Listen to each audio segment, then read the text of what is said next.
What's going on YouTube? How's everybody doing out there tonight? Yeah, I got Uncle Mark. He was here at least about 30 minutes ago.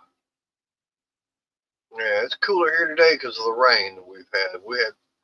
It came in and has not stopped until probably about 30 minutes ago.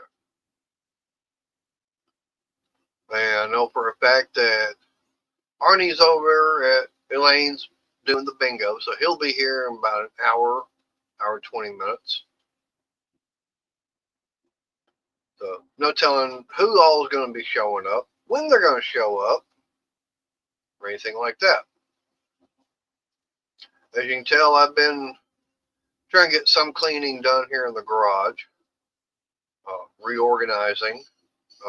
Been doing some stuff out in the other garage also. Actually, I had to have something delivered today from Amazon for the new toy I've got for over in the other garage. So,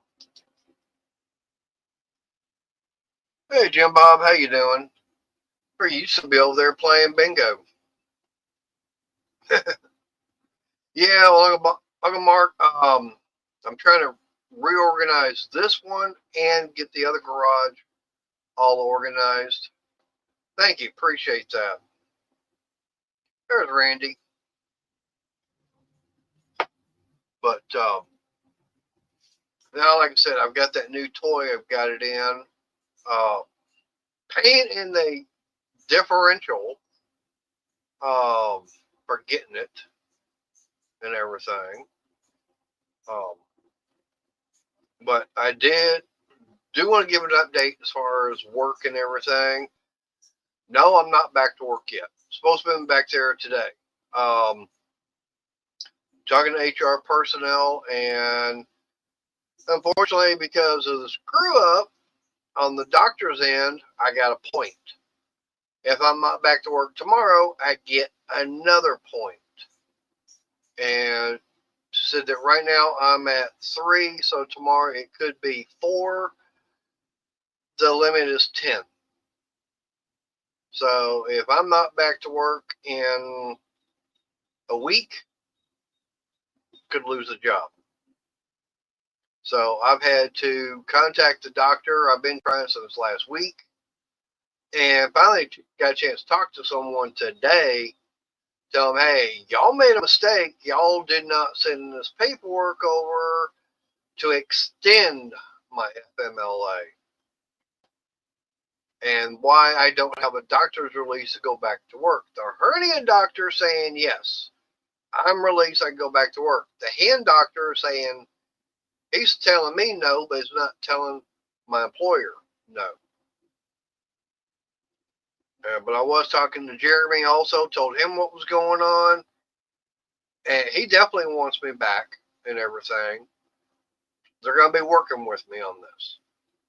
So hopefully the doctor gets the correct paperwork sent over to HR, and they get that fiasco straightened out.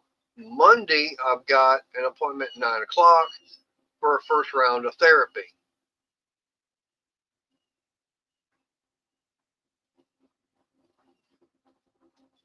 Damn, 6 hailstorms? Hell yeah.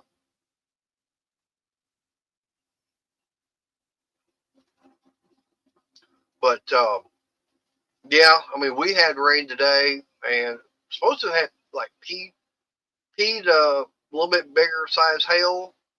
Never got any of that here. Just had the rain, thunderstorm, and it started, stopped, then it started again, then it stopped, then it started again. Like, couldn't make up, Mother Nature couldn't make up her mind.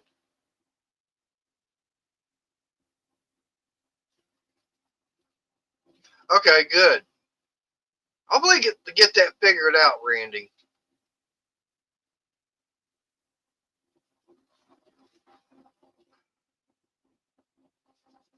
Now, hopefully Crystal remembers and wakes back up because she was in there taking a nap. Hopefully I got her woke up enough to make sure dinner doesn't get burnt. Popped a lasagna in the oven. 2 hours to cook.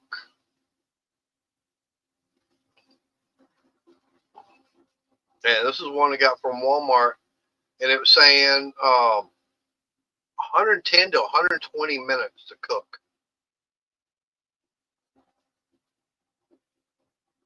That Deli the dummy light is being a dummy.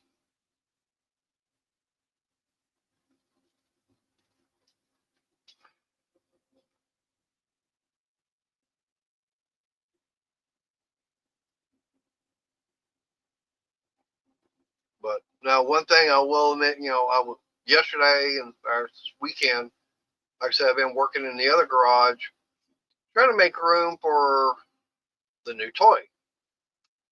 Yeah, I got some done, got a new light and everything put up. I've got more I gotta get put up because what I'm doing is I'm trying to clear out room on that back wall, um, and everything, because that's where the new toy is going to be at. Then I got to figure out how to. Now I will say this: it is electric, so I got to figure out how to get electric run over there to it. I think I've got that figured out, and that's going to be fun doing that. Because I got to turn off all the batteries and let everything, let that power inverter die out. So I don't get shocked because I can tap into that and run the wire over.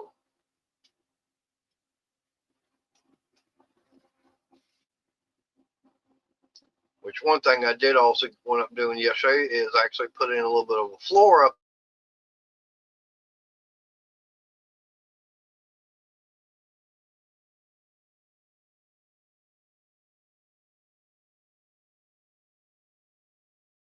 there. All right, internet still wanting to mess up, looks like. I just had the circle of death going.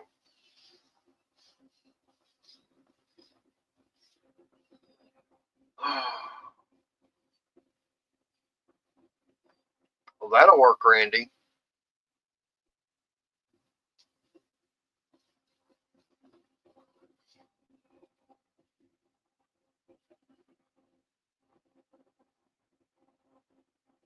But anyways, yeah, y'all, everybody's sticking around. Everybody gonna be surprised when you get a chance to see what I've got made or what I got ordered in. But actually, what I had come in today is gonna be for the little stand and everything.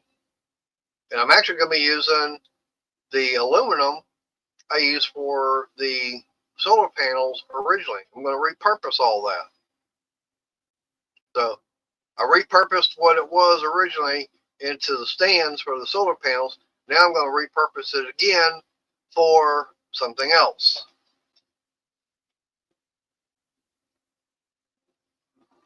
Oh, going to get you some fish and chips, huh?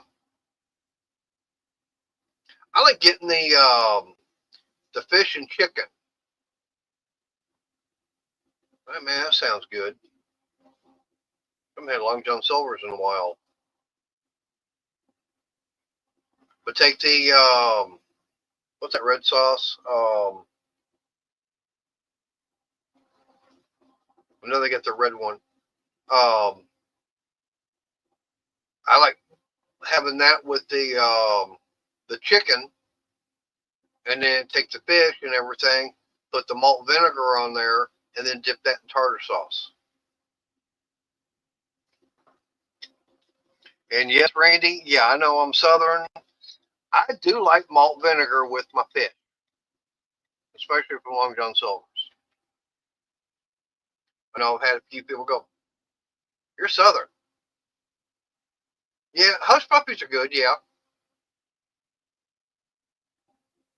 I actually had someone that was actually from actually my first wife. She's actually from Virginia, from Portsmouth, and she was surprised seeing me put malt vinegar on the fish there at Long John Silver's one time. Someone's awake.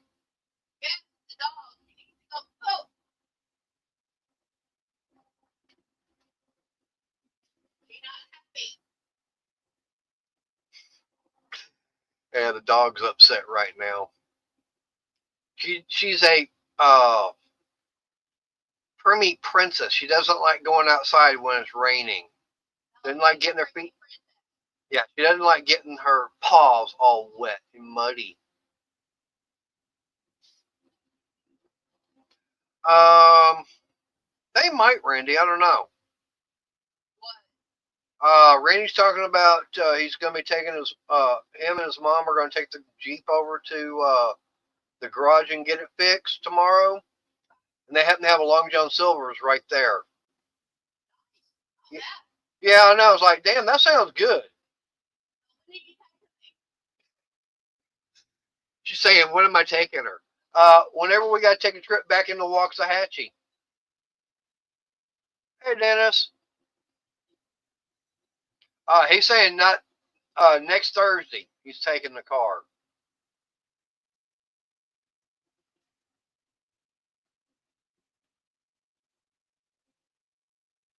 All right, so Randy, you got me in the doghouse for have to go to Long John Silver's because you mentioned it. Now, I'm gonna blame you for it, Randy. So yeah, hey, everybody's watching, and this is being recorded and everything. It's Randy's fault. I'm going to Long John Silver's. Hey, as long as you're giving me a thumbs up and view time, hey, that's all I'm happy about.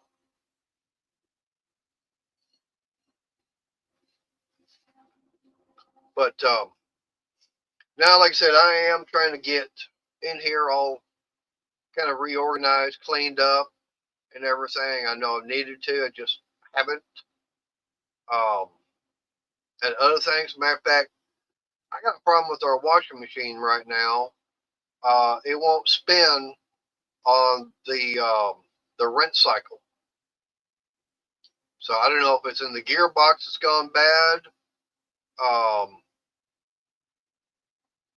nice, Randy. Yeah, I mean, like I said, it could be in the gearbox on it, and that's that washing machine we just got through getting too. I think it's a Whirlpool, but it's a direct drive. Now it could be either the gearbox has gone bad in it, or it could be the coupler. But the only way to know for sure is tip it over on its back and pull the gearbox and everything away from the motor. Yeah, if it's a coupler, I'm going. That's fine because I mean I can hear um, it wanting to try and do something, but it's not doing anything. Get your food, Michael. All right, be right there. So,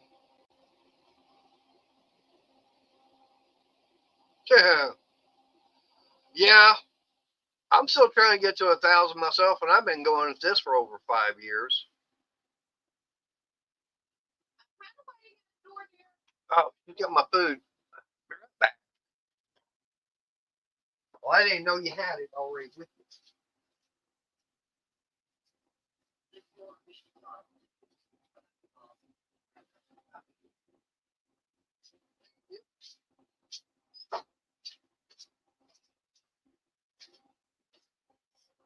All right, sorry about that, but she, like I said, she was bringing me. Um, yeah. See, that's the thing is, the reason I know it's that is because now the agitator would work for washing, but spinning and everything, it'd be the coupler. Um, because that's two different things there. But I do know that I had it set for spin, and you got that little switch and everything. I was pushing down on that. I could hear it doing something, but it wasn't sitting there spinning the drum. So I did watch a video on YouTube, a couple of them talking about it, showing how to get it fixed. So I'll probably see about getting started on that maybe tomorrow. And that's going to be fun trying to get that thing done in such a small area and working on it.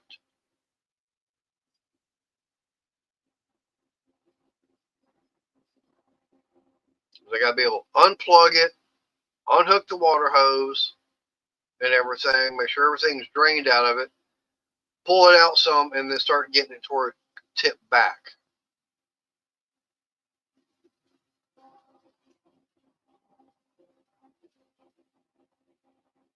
So I'll find out tomorrow once I get started. Of course, yeah, I'll get the camera out and everything. Showing.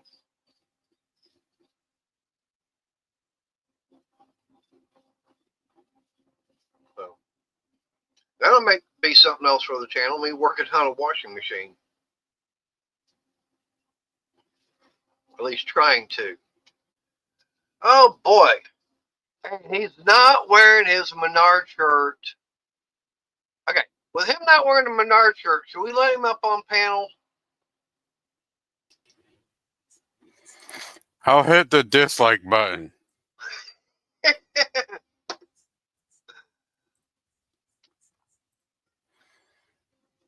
Yeah, Randy. Well, right now with me not working, yeah, at least for another 3 weeks. Yeah, I got to try and get this thing fixed, and hopefully it's not, doesn't cost a lot. At least another 3 weeks. Yeah, because I got to go back to see the hand doctor on the 21st. Yeah. And of course, Monday I've got my first round of therapy and everything. Of course, that was $30 out of the pocket just to go see the therapist. Yeah, so definitely costing some money for all this. And what doesn't help is no income coming in. But of course, now about the only money we got coming in is what my mom gets every month. Oh, I get to drop $250 on my van. Saturday we did the garage sales and all that, and we wrapped it up. It's a big string of garage sales here in Michigan, up and down M15. Anywho, I got a few bits of tools, but anywho, we get done. We go to my in-laws because that's where our kid was, and my father-in-law was just doing stuff outside, and all of a sudden he just saw that just randomly my back hatch glass just blowed out. Oh, and that's not good. Yeah, it's like he's seen that happen before, though, where something with the tempered glass that they use on the back of different vehicles, of every vehicle.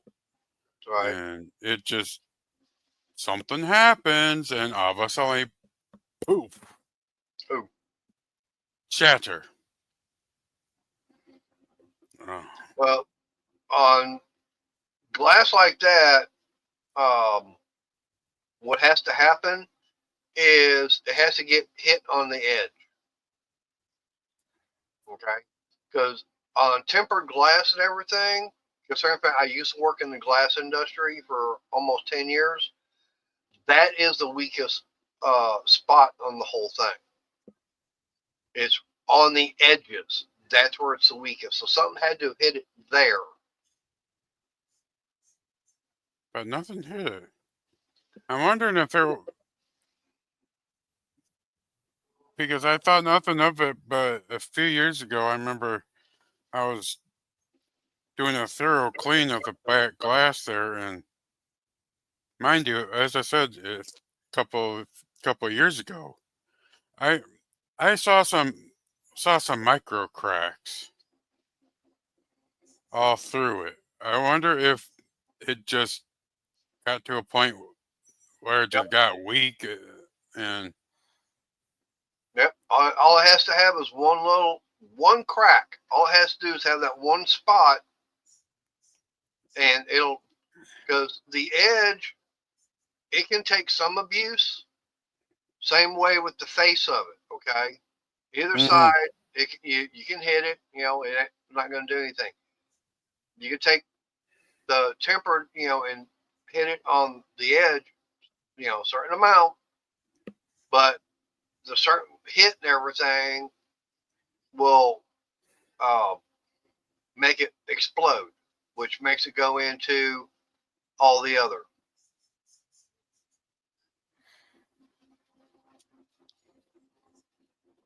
Oh yeah, Randy's neighbor is gone. That one idiot that kept wanting to start the car by remote several times.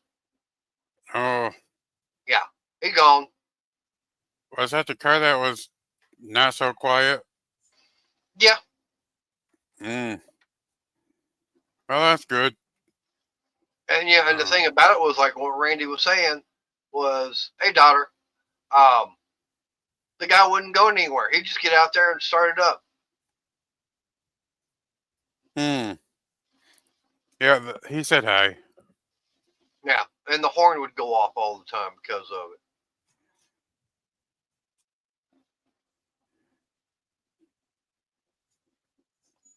Um.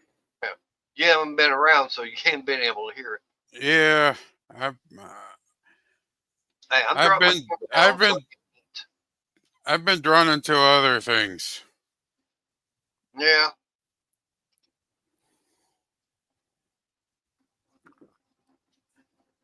Um. I am wondering if, because I had noticed every once in a while too,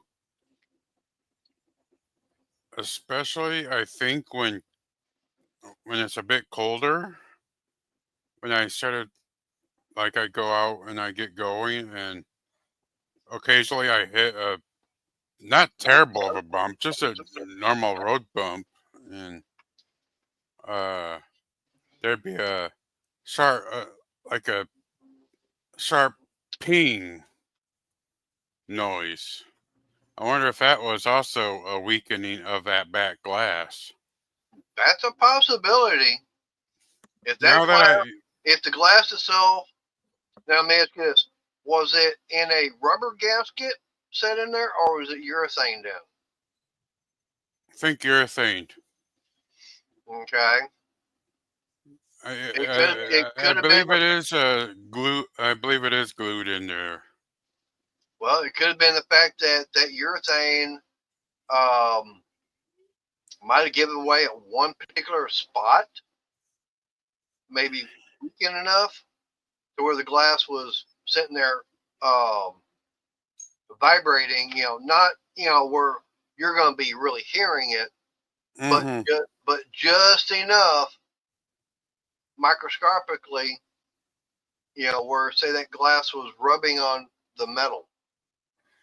That could have done it. And that, and just a little bit of flex in the frame from opening and closing the hatch. Yep, yep, that could have done it. I think I think like talking to my father-in-law yesterday, and then talking on here. I think that has potentially pieced out. That's a biscuit. All right, Yes, go ahead and have the rest. I gotta let that cool off for a while. That thing was in the oven 2 hours to cook lasagna. Yeah, this instruction states. Usually it should take like an hour tops. The instructions said 375 degrees between 110 to 120 minutes. 120 minutes is 2 hours.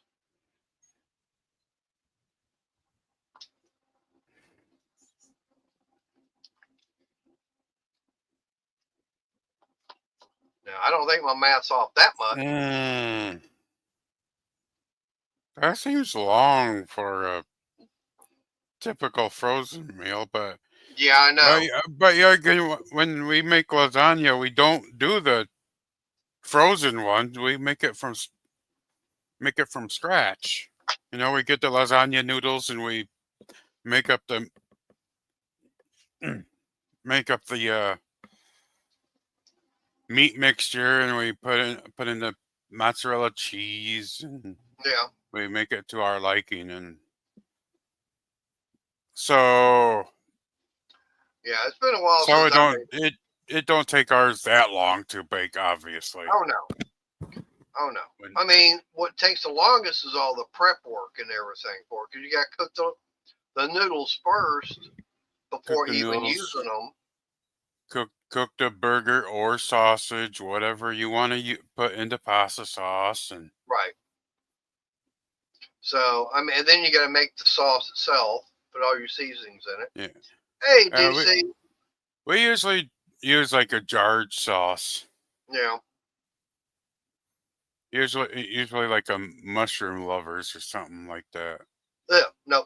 No. No fungus for me. Ah, Yeah. I used to say that, and then I started eating them in the Chinese takeout, and it's like, you know what? Okay. Now Chinese. Now they in Chinese food they use shiitake mushrooms. Okay. That's totally different taste and texture than the button mushrooms like what you have on pizza. Oh, I've had the. It's always been just a button mushrooms, and No. Now they will use like now some of the Chinese restaurants will use the button mushrooms on their uh, the soup and everything, and some of the other items. But a lot of them, if they are more traditional, they use shiitake style mushrooms. mm-hmm. All right, DC's got some all right, news. DC. What kind of good news did you get? And by the way, DC, I know for a fact my new toy I've got from my other garage. You'd be going, "Oh, I want to play with it. I want to play with it." That I know for a fact, but I ain't saying what it is just yet.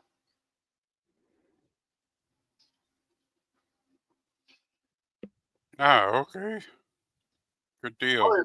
is that good news or is that news?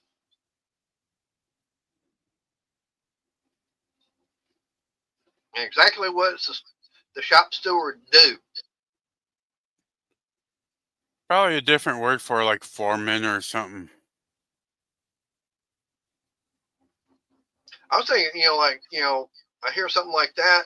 I think either a person that's helping you get your luggage and everything to your stateroom or whatever on a cruise ship, or helping you.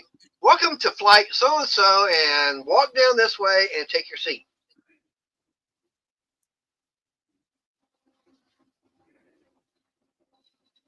Okay, Okay, good deal. well that'll work.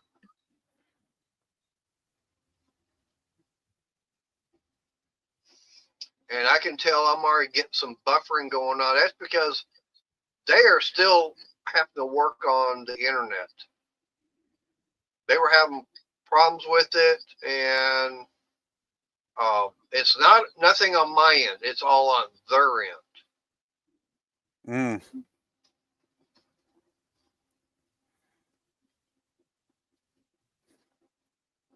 Okay. Well, congratulations, Oh, DC. okay. Yep. So, how much more money are you going to be able to spend with that new job position?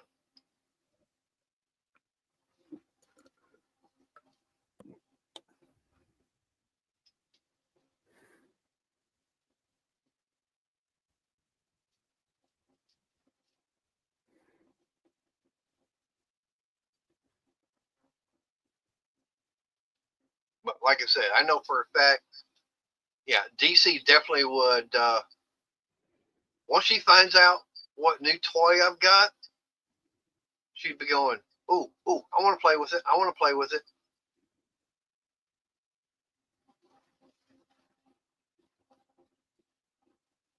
Ooh, so Mm. basically job security there. Yep.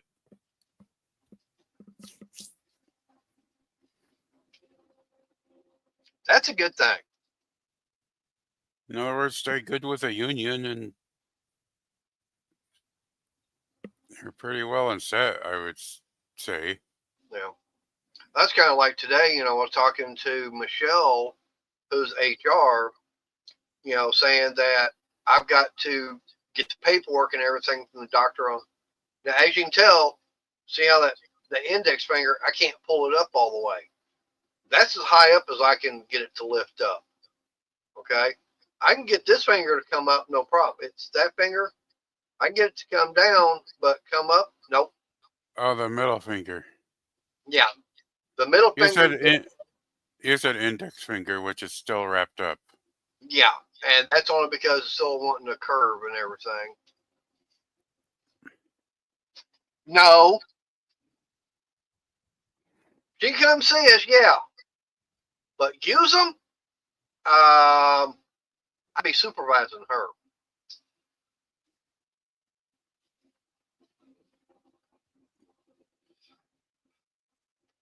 If she wants to use a miter saw, just as long as she doesn't have any bandages on her hand.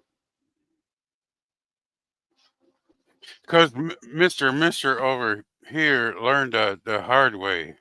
Yeah.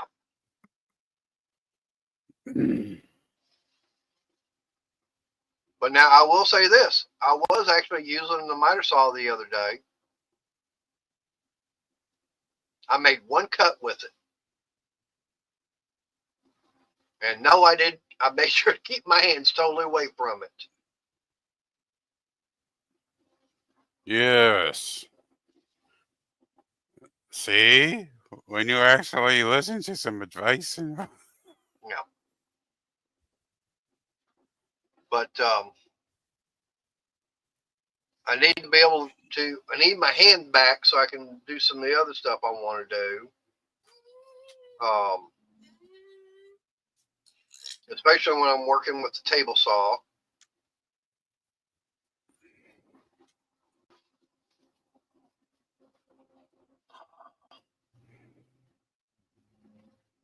No, no, I'm not.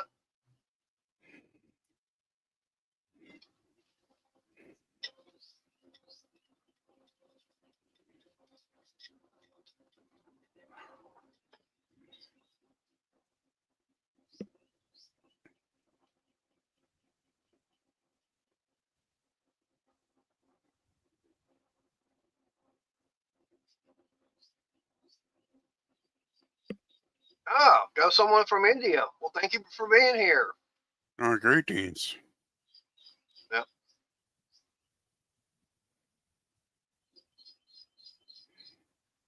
Don't get that many people from that part of the world.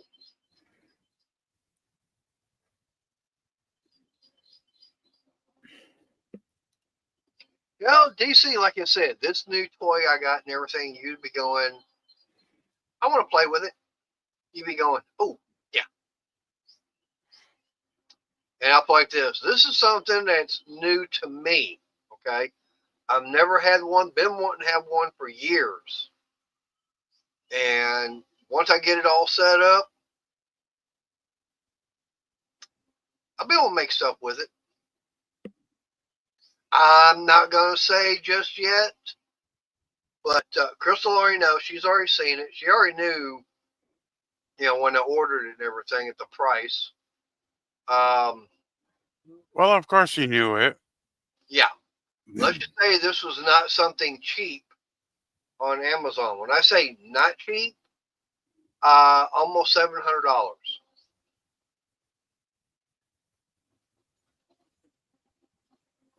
DC's gonna try and egg you out of it.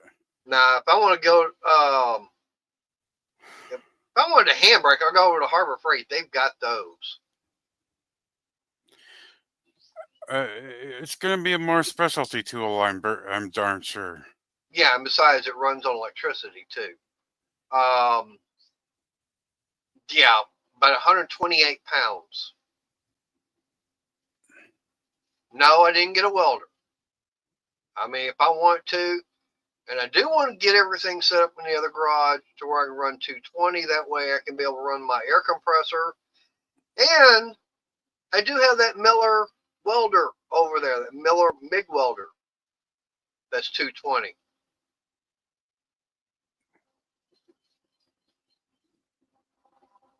Thank you. Yeah, thank you. Yeah, that's one skill I have not had the opportunity to learn. Welding. Well, I can weld. I mean, like I said, I've got that Miller 220 welder over there. It can either do flux core or actual MIG. And instead of going and buying the bottles all the time and the regulator, getting that all hooked up, I just run flux core off of it. A lot simpler and easier. I don't have to worry about, oh crap, I'm almost out of gas. Well, thank you. I've been watching some of the videos from that's over in, I know, India, Pakistan, over there in the Middle East.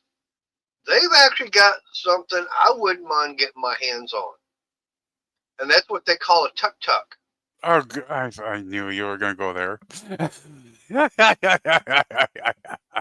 Now, I know, okay, you know what it is. Crystal knows, but everybody else watching, tuk-tuk it's T-U-K, 2 words. And that's the style of a 3-wheeled rickshaw taxi that's using a probably about 80cc motorcycle engine.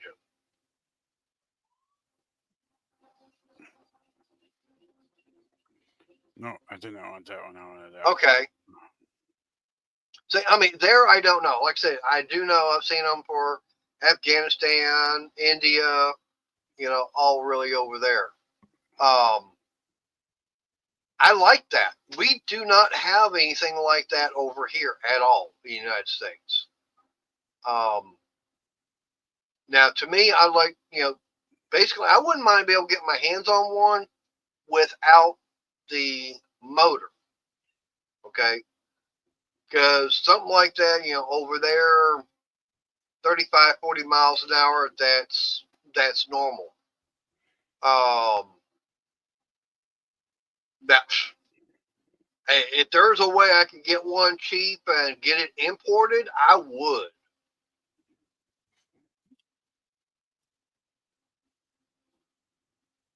I mean, if you can, refer me to someone that can import it, because I do know that there's a lot of the little Japanese trucks and everything. They're finally getting those imported here in the United States and getting them where they're street legal. Gotta be 25 years or older. Yeah.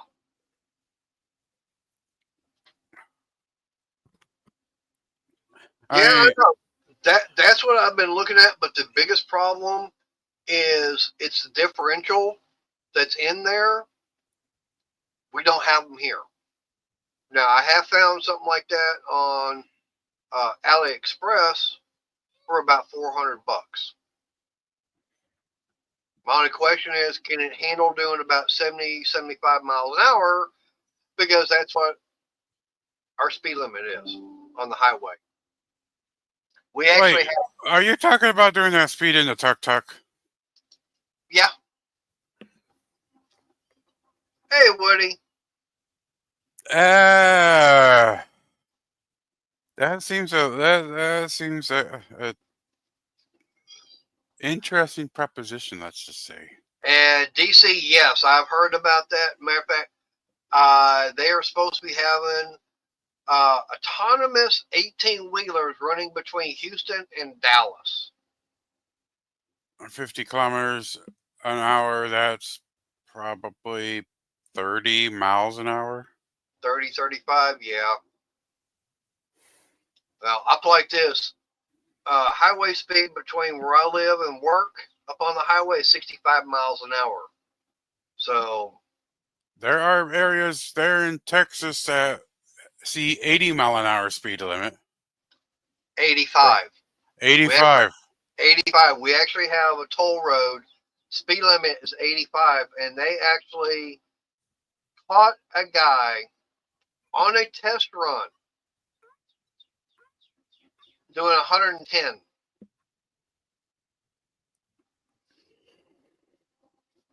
Yeah.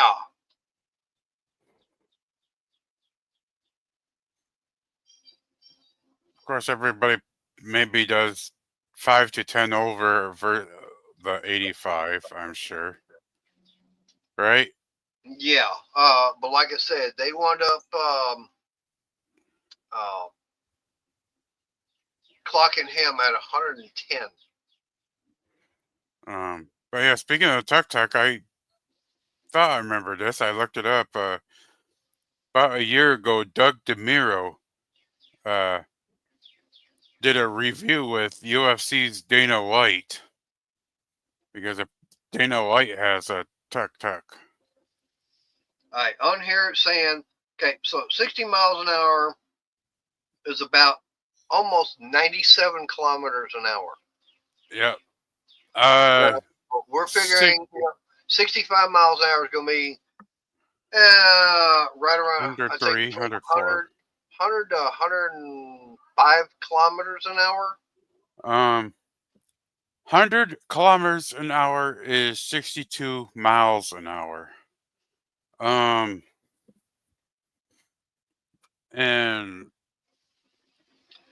I believe 104.607. that's speed limit on most at least on the highways that I've seen in Canada.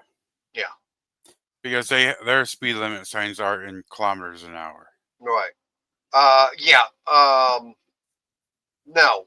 That's why I'm saying I wouldn't mind getting one without the engine because I've got a 670 that would be perfect for that. 670cc engine, little V twin.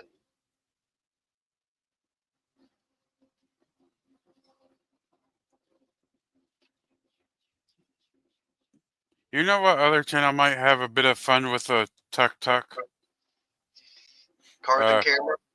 No, Robot Cantina. Oh yeah. Oh, he'd have fun with that. He, Yeah, but think about cars and cameras if they were to get their hands on one.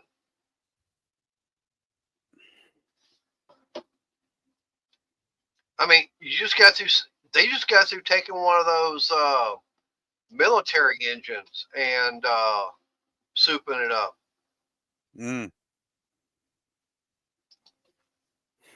All right, Sarah's saying she doesn't have the internet, so no way she can be on here.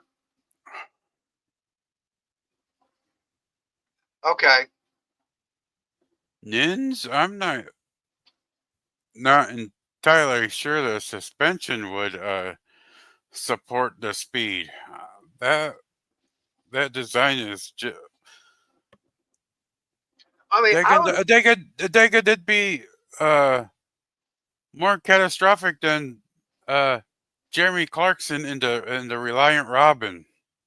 well, to me, what I would wind up doing is basically, I appreciate you being here. All right, you have But a good one, Nins. right, what I would want to do is take the design of, say, the Harley Tri-Glide. I'm trying to pay attention. But yeah, I know it's not it's not possible with the 100cc engine. That's why I'm saying put the a 670. But what I'm saying is take something like the Harley Tri-Glide and make it in combination of Tri-Glide with that tuk-tuk and everything, um, to have something in between. Something able to handle the speed like the motorcycles we have here, but have it where it can have like the truck bed and stuff like that, and passenger capacity what they have over there.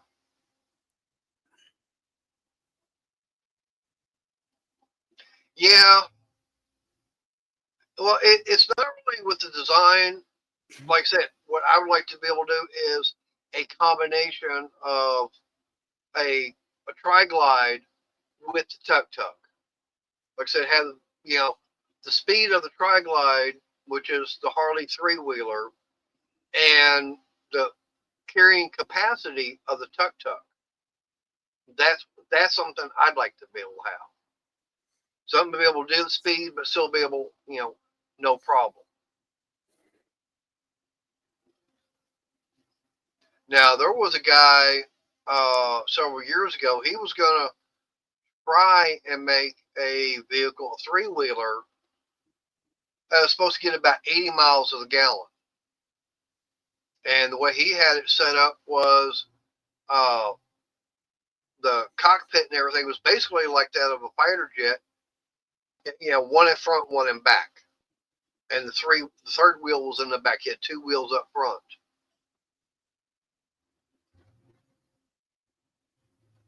Okay. Well, see, that the one thing, my question is on that differential, because I see them all over, and they look like where they've got the center section where it can come out, is how much horsepower can those things actually take before braking? I mean, if they can handle, say, 70, 80 horsepower, that might work. The frame on those, yeah, I'd probably have to bump it up, because I do know that is probably a 16 or 18 gauge sheet metal that they form into a C channel. Of course, they do all the welding, arc welding and everything. I mean, I like the way they do it. I've seen several of videos of how they build them.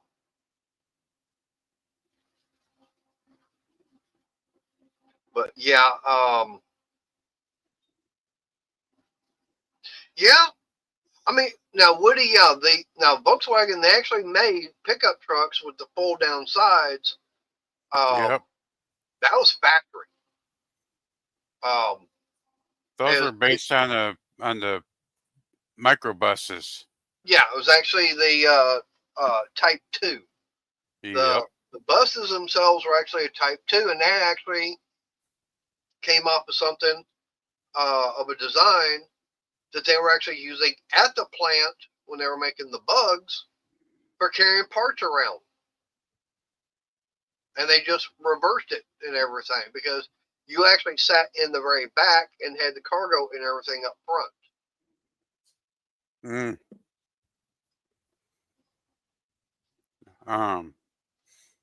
Yeah, Musty One has one of them old Volkswagen trucks with the fold down sides. Yeah, I know. And he actually uses his to go around and pick up stuff.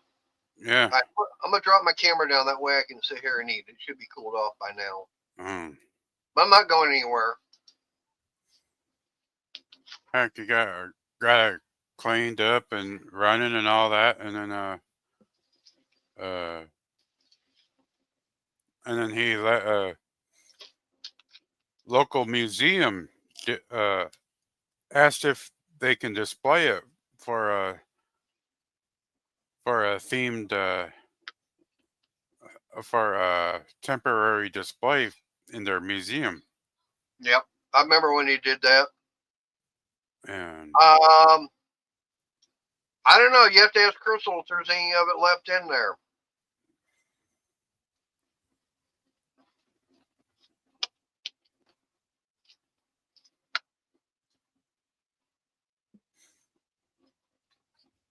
But yeah, I think it'd be cool to have one of them old Volkswagen either buses or one of them trucks or whatnot.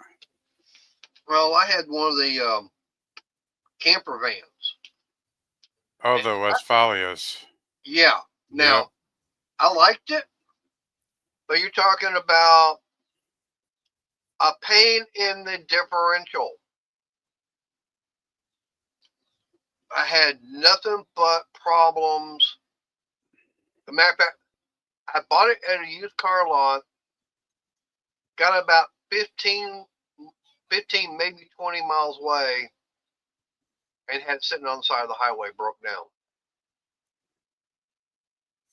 Or did the diff get hot? Nope, burnt the engine up.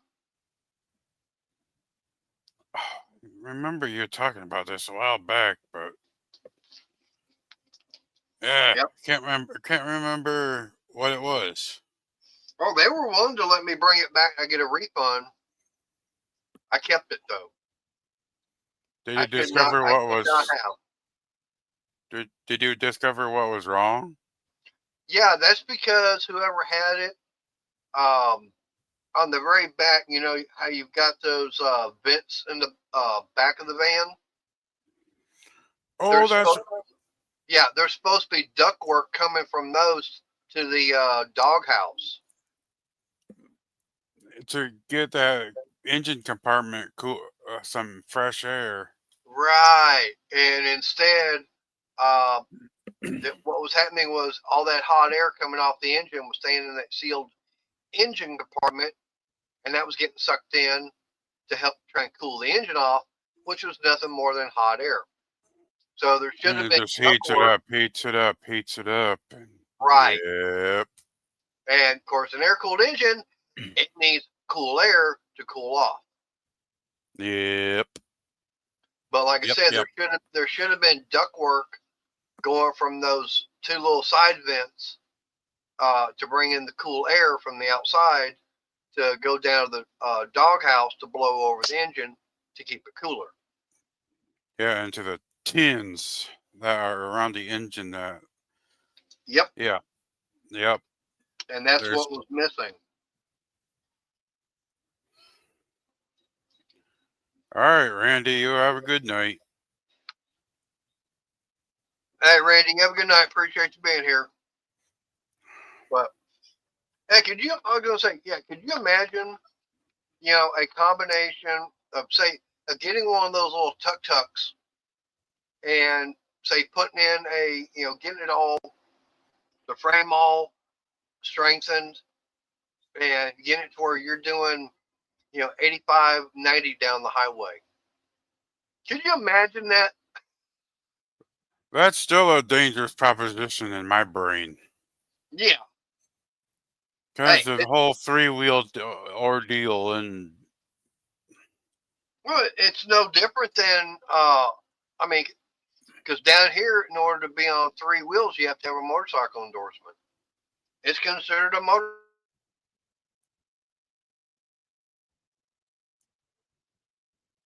and did we lose him?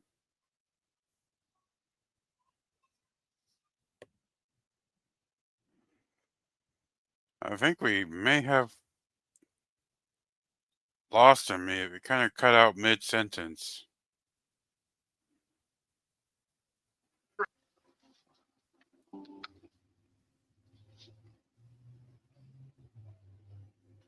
Right. Back yet? I think so. All right. Mimi, hey, Roadrunner. Yeah, I mean, like I said, that having a combination of the tuk tuk and a trike and everything. Like I said, basically, you got the speed and everything of a regular Harley, but the carrying capacity of a tuk tuk.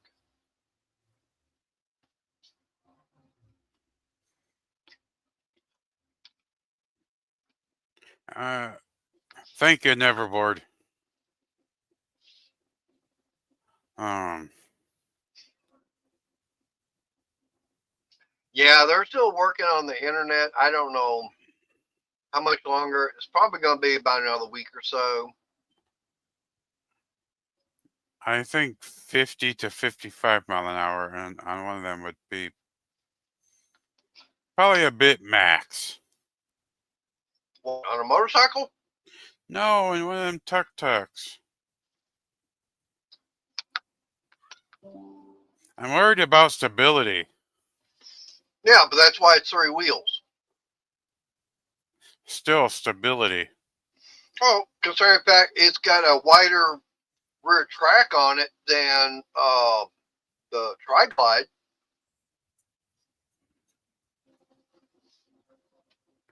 So it should be I a lot. think it might have a longer wheelbase. Yeah, it's got a longer And wheelbase, but like I said, it's rusted. But see that's what I'm saying is it might have a longer wheelbase, but it's wider than your regular um, motorcycle than your regular trikes.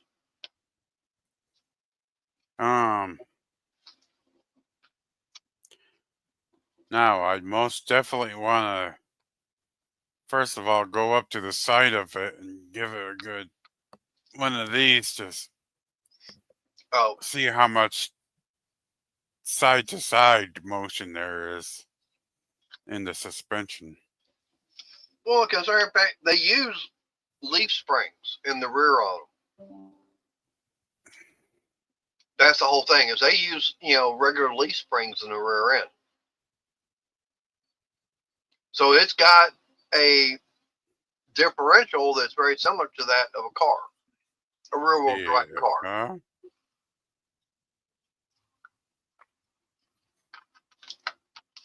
However, if those leaf springs are very lightweight and whatnot, and I could about imagine going at 70 mile an hour, turning a wheel, and the whole thing. Oh. Yeah, I know. I mean, like I said, it's an idea. Now, how good it is, I don't know. I'm not a engineer trying to figure all this stuff out. I'm just some redneck down here in Texas trying to do this stuff. Yeah, you're a redneck in Texas of power. Cue Jeremy Clarkson. Hey, just be glad I don't want to try and put a Hemi in it.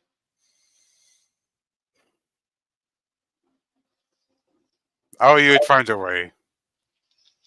Give me enough time and money and everything, I would.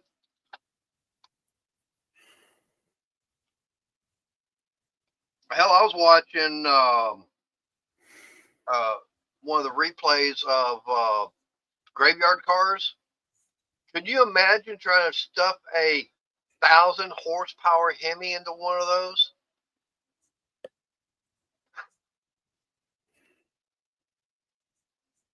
Let me build a full-fledged roll cage and Yeah. put a racing seat in it with a 6-point harness, and Now you probably have to have about let a 10-point harness. let me go to one of the big NASCAR teams, and I need a seat out of one of your cars. Yeah, but like I say, can you imagine? Yeah, never bored. You'd have fun stuffing one of those 1,000 horsepower Hellcats in that Dakota. And it's all plug and play.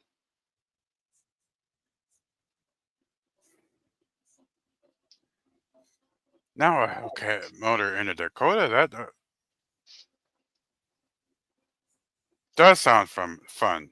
Yeah, and I can hear Neverboard going, "Oh, put me on the list. I want one." Now the question is, what generation of Dakota?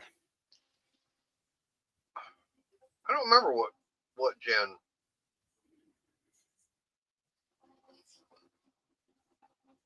Yes, they do neverboard. Some do.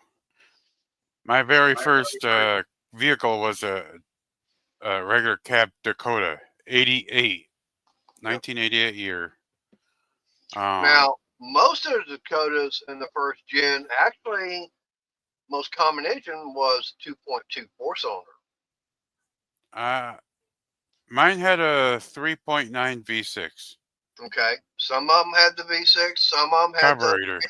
right, some of them had 318, but I had one. I think it was an '87. It had a 2.2. Mm-hmm. Now the '92 model I had, it had the 2.5.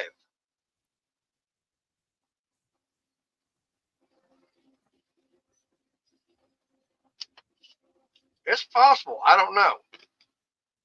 Mine was 4x4 with a 4-wheel drive lever on the floor. But you said you had the V6 though, right? Yes. Okay. Now,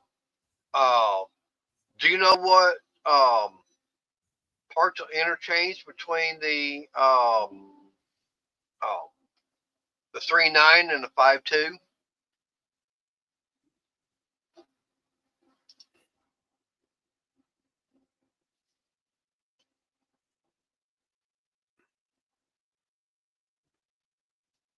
Probably the different accessories.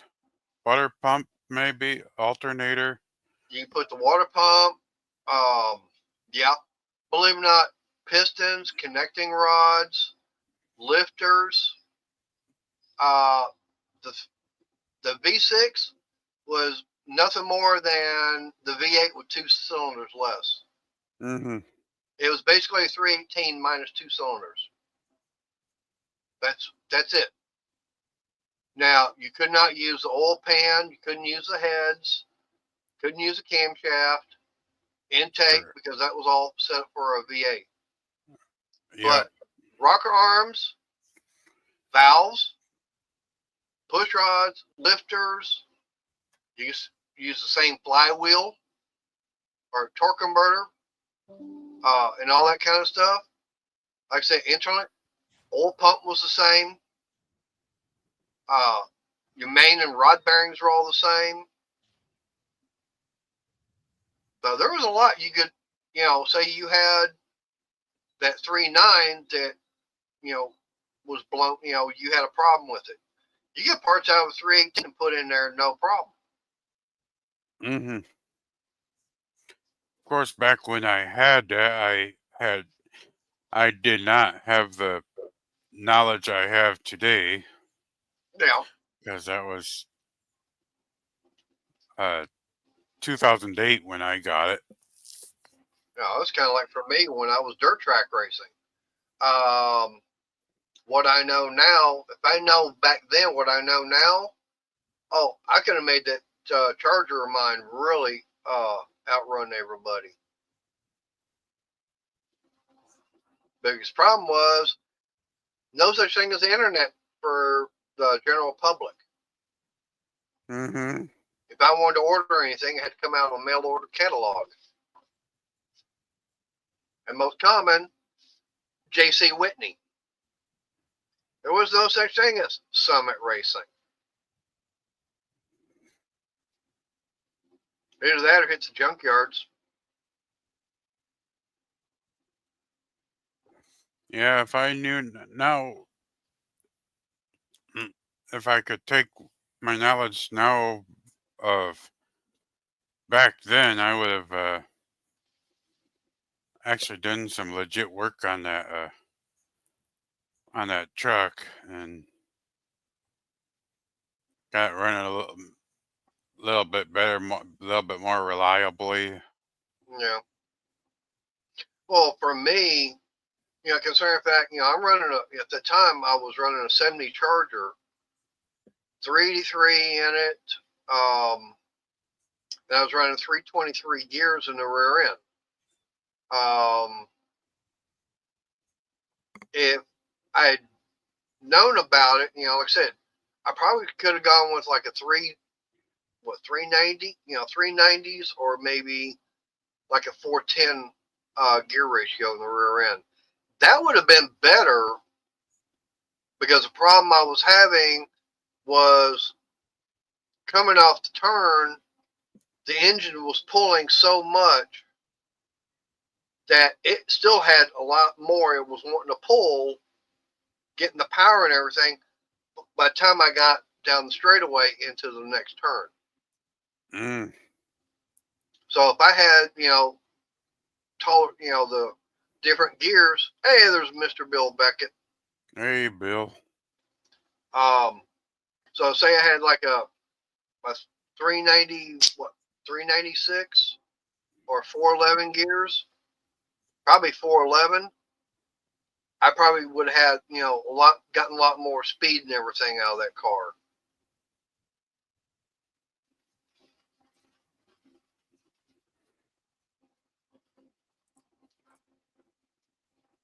Now, for me to try and do stuff like that nowadays, try and build a car to go out there in that same kind of class and everything, man, you're going to have to spend close to 10 grand just to be competitive. Mm-hmm. But yeah, if I would have gotten a few gauges uh, that were just indicator lights on the in the dash, like for the coolant temperature. It was just a light that shut up red if it got hot, Yeah. and Oh, yeah, it's I like, know all about trying to get them sponsors. And that, at that time, I was lucky I had two of them. And one of them happened to be a tire shop. And I was glad to have that. So, yeah, tire shop. I had a guy did the welding for me. And then another one was a radiator shop.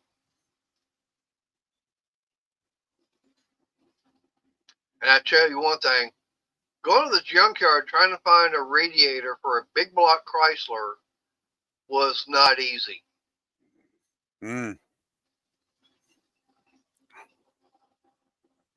But up like this, I found out later on that the radiator that came in all your AMC cars with the straight six, the inlet and outlet were the same location, just less cores, less had less rows. But up like this, I pulled that radiator out of that gremlin at the junkyard, put it in that charger. That thing ran the coolest it ever had ever. It not a problem running 190.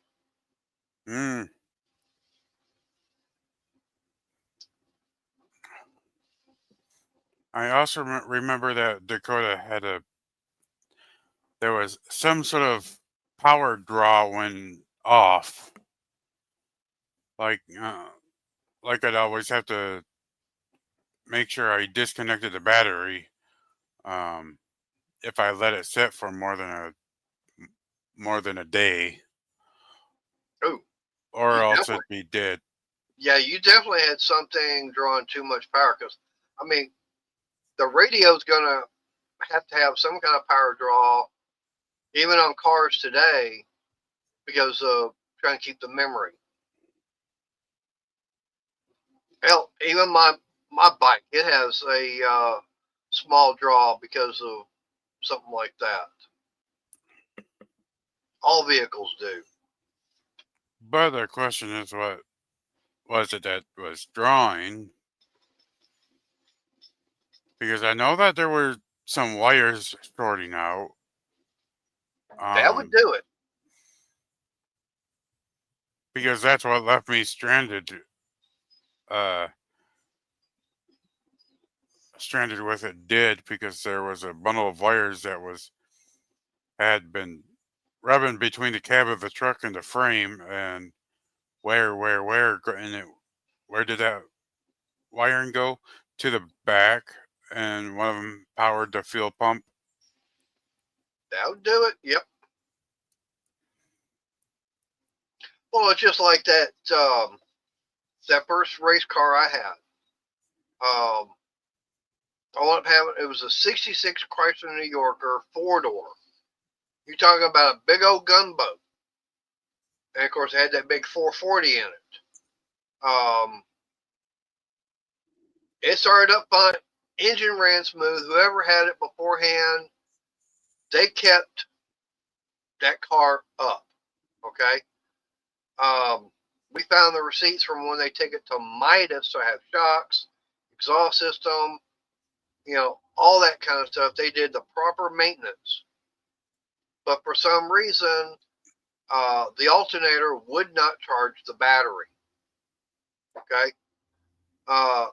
The little used car lot I got the car from, they put a new battery in it. They tried alternator, everything. Nothing would work. When my dad and I were stripping the car down, I was up inside the car itself. He was underneath the hood, because we had the hood and everything off the car. He pulled out part of the wiring harness, and it was burnt. Mm-hmm. We started tracing the wiring. Some of it went to the alternator, and some of it, all the other stuff. If someone had done if I had realized it, consider fact how immaculate, how straight and clean that car was. Okay, I mean there wasn't a dent, a ding, and we're talking about a car that was fully loaded. We're talking it had the thing on the dash that would turn your headlights on when it was dark. This was back in '66. You're talking about the power windows, power door locks, 6-way power seat. Automatic. We're talking the most luxurious car out there on the market for 1966 from Chrysler. We're talking fully loaded, okay? And that thing rode smooth going down the highway. If I had just decided to spend the time to try and figure it out and get that wiring harness fixed, oh my God, I probably been keeping that car and driving it. No, we wound up gutting it, putting a cage and everything in it, and going out and destroying it on the dirt track.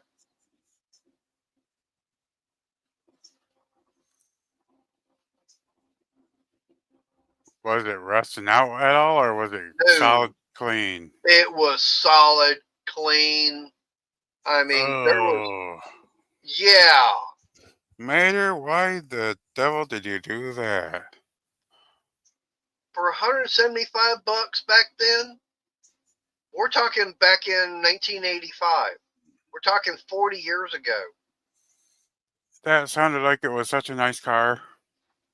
Yeah, consider at that time it was 19 years old. I know, right? No, that's 10. Well, okay. So we're talking, say you go back and you find a 2004 car in immaculate condition, or say you go out there and you find a 2004 S10 pickup, mint condition, but it's got electrical problems with it, and you say, and you get it for say $200, okay, and then you're going, oh, well, let's say it's a 4x4, and it'd be perfect. It's lifted already. Hey, I can drop this, yank that 4-cylinder out of it and pop me a nice little 350 in there, with a 700 R4 transfer case, all that kind of stuff. I go out there mud running with it. And you start stripping everything down, and you find out it's a couple of wires that's your problem. Now, how would you feel? Like, why did I cannibalize this? Yeah, it was like, oh, But you're just looking at it as, here's, like you're wanting to do something. Here's a perfect vehicle to do it with.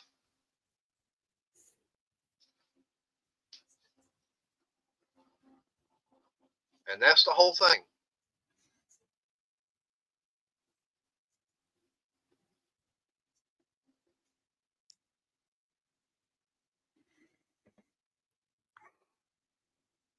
But like I say, we're talking, let's say it was 19-year-old car at the time.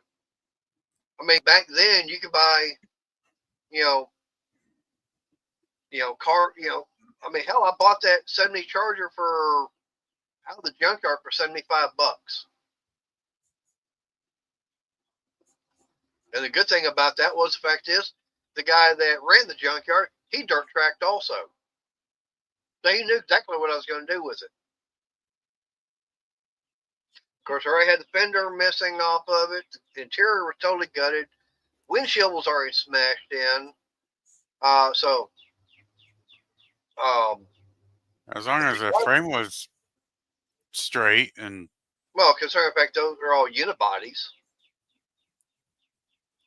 And no, this one was not picked up to be made into a Dukes of Hazzard. But but structurally it was straight. Yeah. I mean, like I said, the interior was totally trashed on it. Windshield was smashed in. The motor was froze up in it. Driver's door was gone. They actually cut part of the fender, the driver's fender, just to be able to get to the bolts and everything built for the hinges, get the door off. The trunk lid was gone.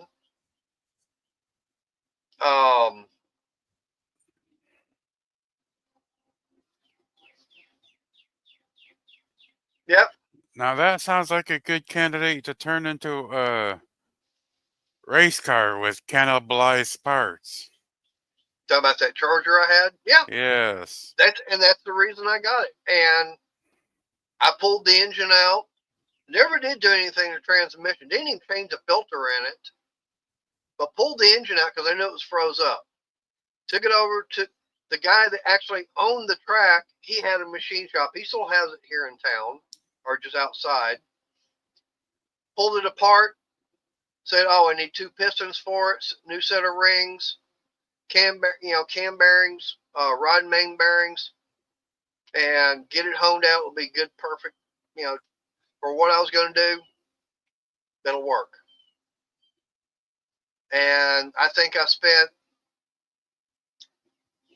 more on gaskets and everything compared to what it cost me machine work.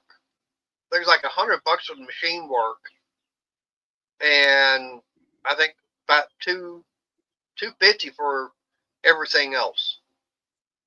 That's like $350 in just in the engine alone.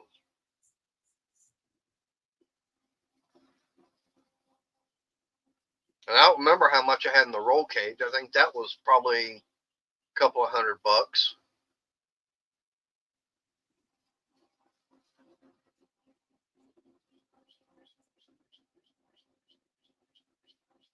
But there were some things that were added to the car that were never found, thank goodness, by the tech people.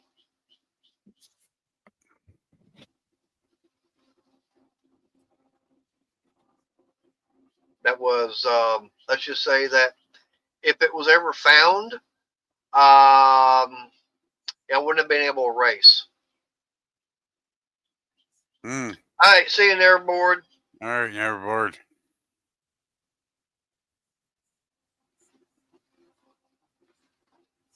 But let's just say that there are 3 pieces of pipe or tubing that was added in that was very well hidden. And some of that was from the stock sheet metal, and the other was from Meccano black rattle spray paint.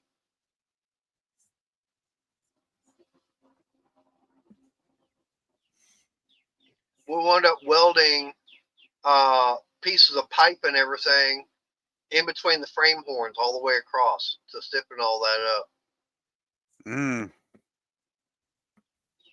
They never found that.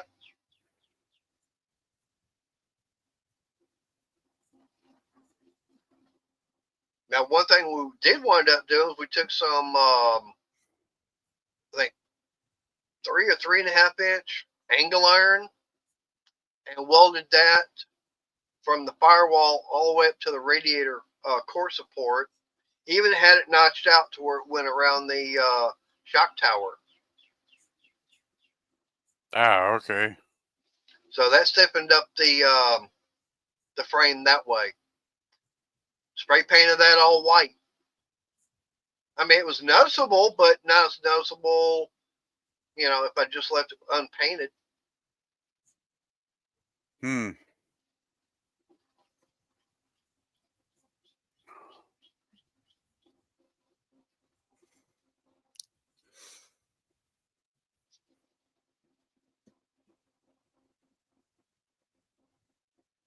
The weird thing about it, I didn't even have a racing seat.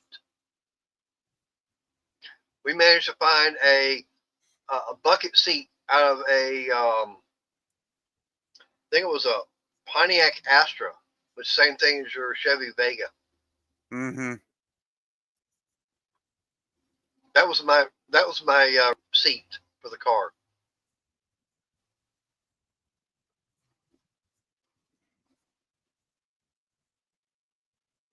And fuel tank was a 6-gallon outboard motor tank mounted in the trunk.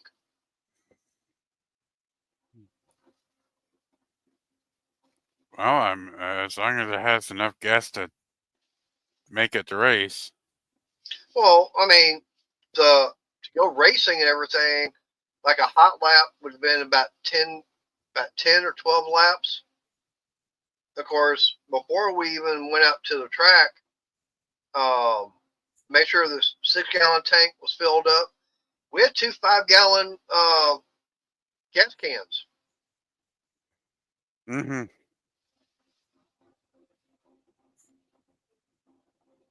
Yeah.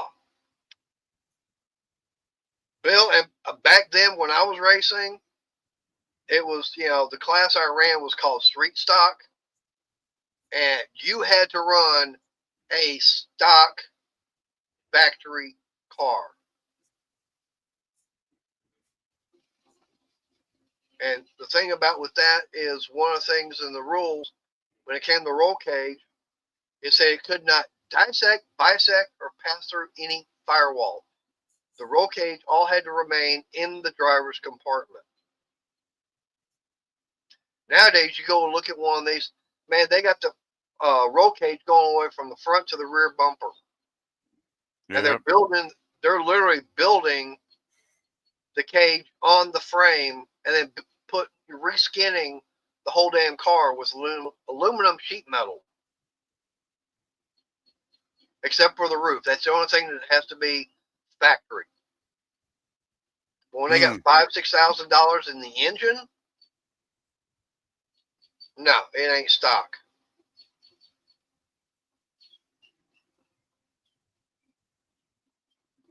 But I guarantee you one thing. If I had the funds available, I could build an engine totally stock just by using factory parts, going out there and beating them.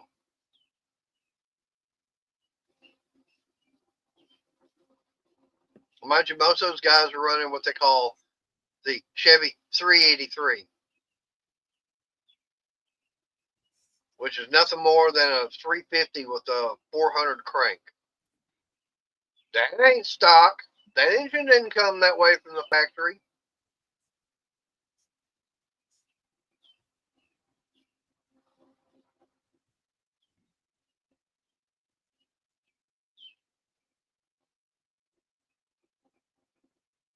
They also didn't have electric water pumps and aluminum intakes.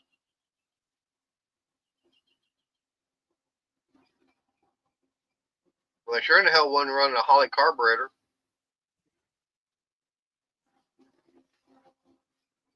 Just running whatever. Most common carburetor any General Motors, what? Rochester If it was 2 barrels, Rochester. If it was 4 barrels, a Quadri-Junk. Now, that's the only ones that was running a Holly, per se, would have been found on the road dead. But, oh, no, that's right. They were not Hollies. They were Fomoco carburetors, which was a Holly carburetor rebranded by Ford. Yeah, that's all it was. It was nothing more than a Holly carburetor with the Fomoco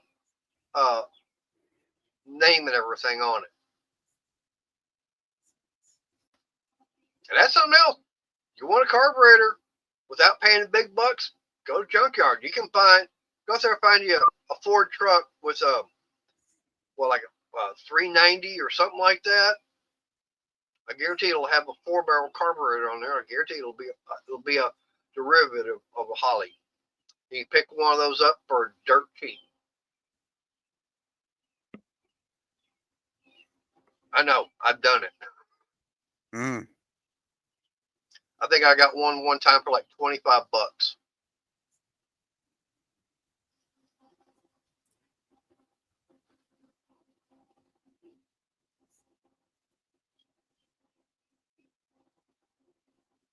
All right, bingo must really be running along because Arnie hadn't even showed up to.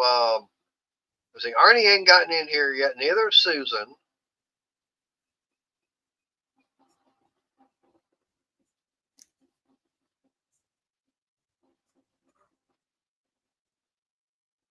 Yeah, No. they're still alive. Are they? Yeah. Maybe That's what wrecking I'm saying. things up. Bingo must really be going because they're not even showed up.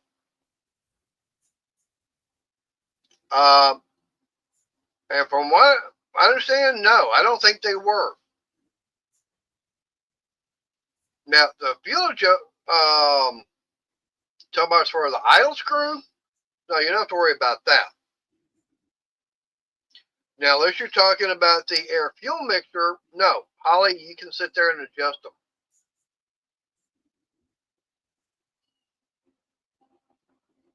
Now, Woody, he's already left.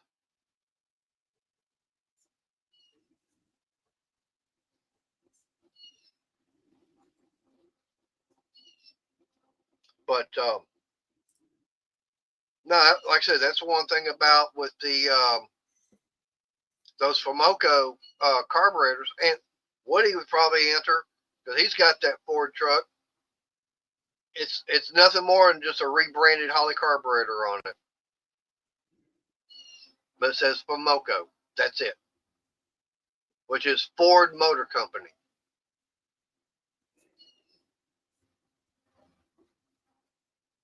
And those parts will interchange. You can pick up one of those, not a problem. Matter of fact, I think I've got one. The one I got, I still have it sitting over on the other side of the wall there.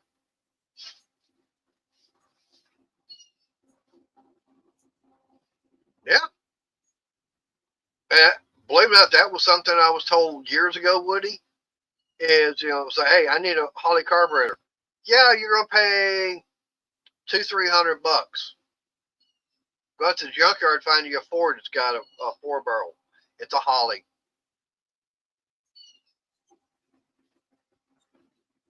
It just says Fomoco on it. Oh, all right, I'll be right back. I gotta get Ricky to bed. All right.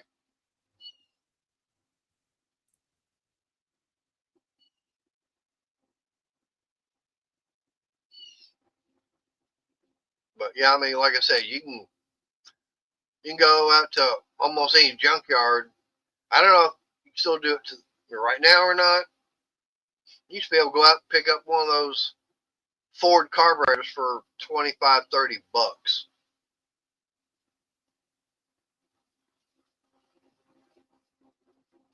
Now, if the person working the yard was smart and everything and realized it, they'd be charging you more. But most of the time, they didn't know. They just, oh, it's a Ford carburetor? Okay. Jamie, I picked this up off that Ford truck over there.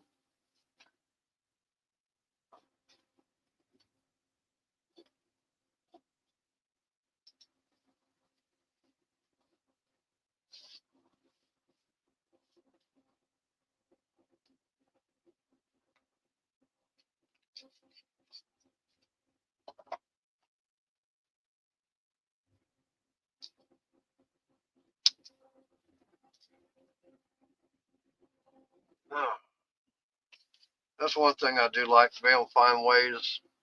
Hey, there's 3Bs. How you doing, Mike?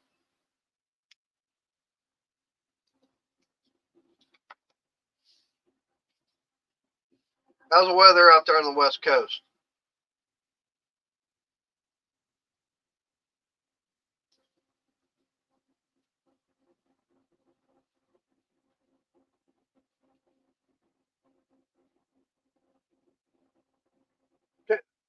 Um,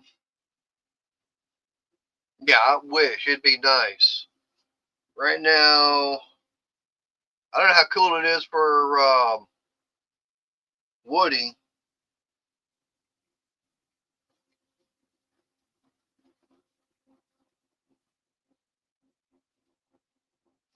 Yeah, it's still showing 61 degrees here.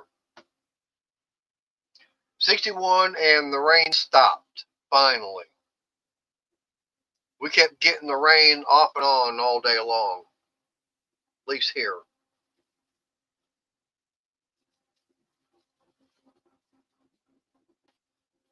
I don't know what the weather's going to be like tomorrow.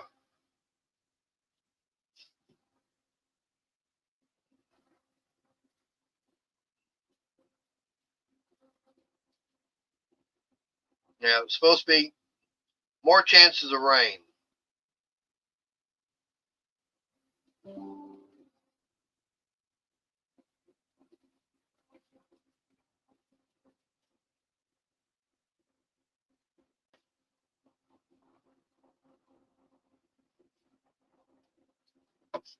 So that's not good.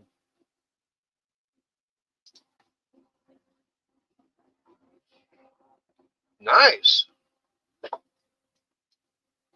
What was wrong with it? What was wrong with that orange tractor?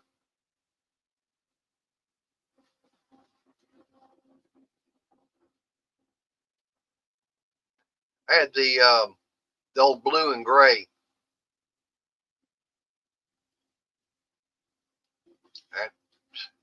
I'd rather have the orange or the blue and gray. I can't afford that green and yellow. I don't. You have to have deep, deep, deep pockets to get that green and yellow. Well, why did you want to do a smart thing like that for?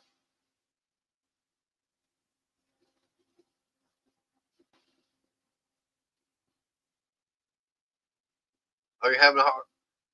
Are your fingers not typing correctly?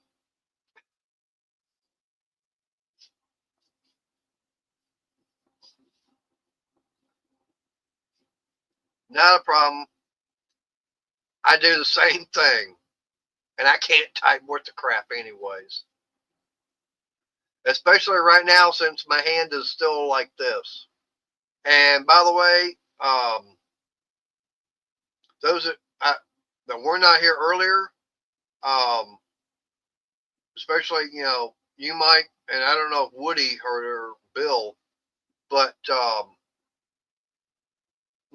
the doctor did the surgery on the hand on both surgeries on it.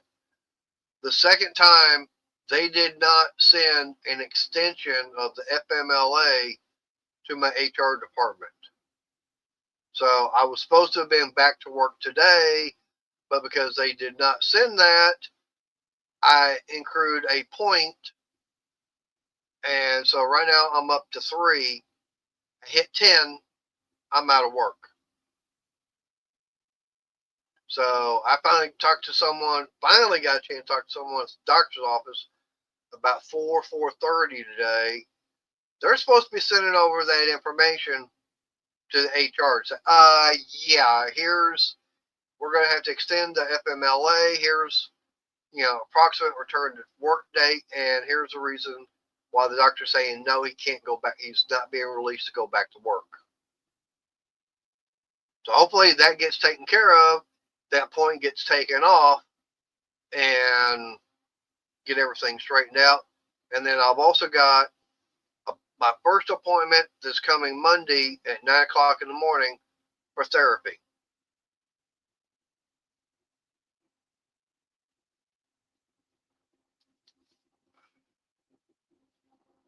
So I've got that.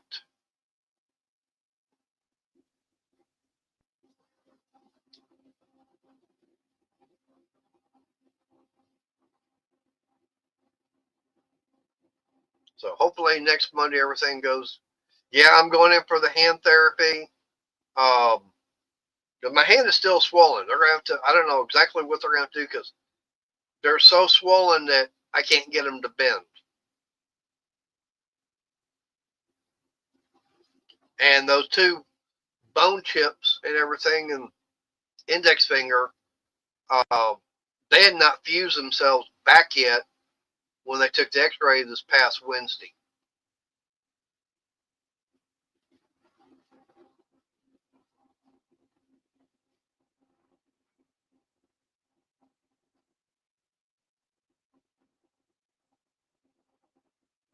That's the main reason why I'm wearing the splint on just that one finger, the certain way to try to keep the finger straight because it was wanting to curve in. And I think that's mainly because those bone chips and everything are not there to keep the finger where it can point straight.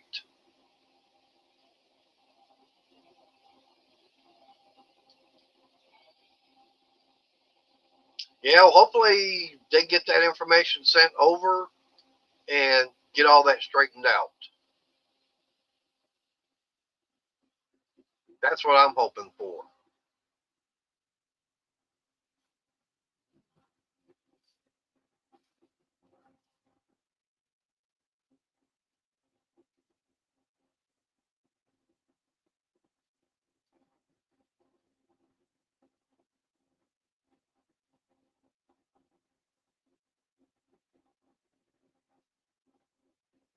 But I do, we'll say this, is those two stands that I used originally for my solar panels, I'm going to be repurposing them for a stand for my new toy that's going in the other garage.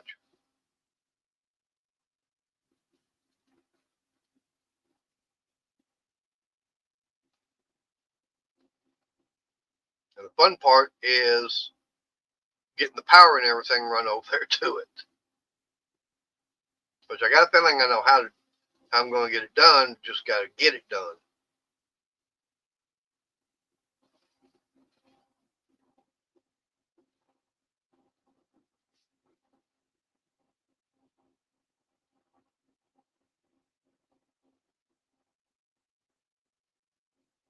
I've got the wire. I just got to get it sent over there.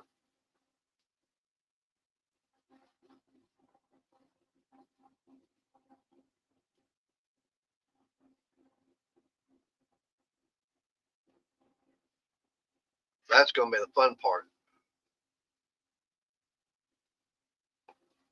Ricky must really not want to be in bed right now.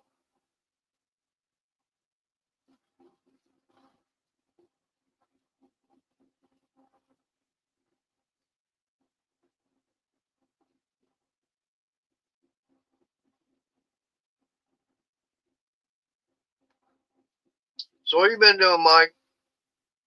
What kind of trouble besides working on that orange tractor? What else you been up to?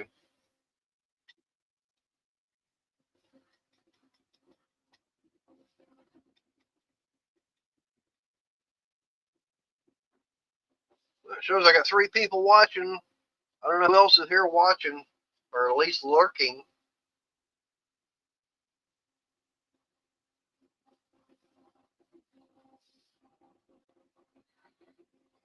Could be Bill, could be Woody. No, it's not Narrowboard.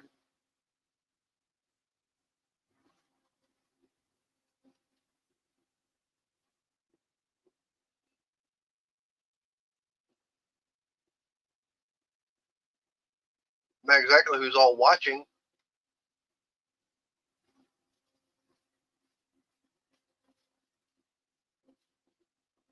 Ah, that's quite a bit of land you got to take care of. I'm sitting on 3/4 and I'm having a hard time with it. I could use a small little tractor like that. I've looked at them. Matter of fact, a while back, I was actually looking at one. Yeah, no. Yeah, same way. I got to try and get everything done myself. I've got so much going on, and of course, right now with waving my hand and dealing with the 3 surgeries, for a month and a half, I couldn't do anything. I still really can't do anything as far as do anything with the right hand. I mean, it's like over the weekend, I finally got those batteries um, taken out to the other garage. And now, if I tried doing that a month ago, nope, other than back in the hospital because I would have ripped out them stitches from the hernia. Of course, this morning, the cats and everything were going, feed me, feed me, feed me. Fine. Went out to the car, got the 40-pound bag of cat food and everything out. Not a problem.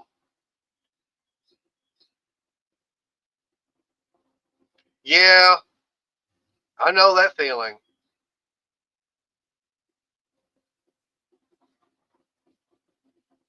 Boy, took Ricky a long time to go to bed. I got him settled and whatnot. I had to make him get clean off his bed from like Hot Wheels toys and Ah, things you of that remember? nature. Yeah, you remember those days, don't you? Having all your toys on the bed.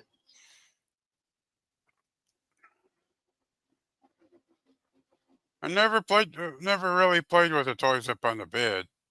I always played with them on the floor.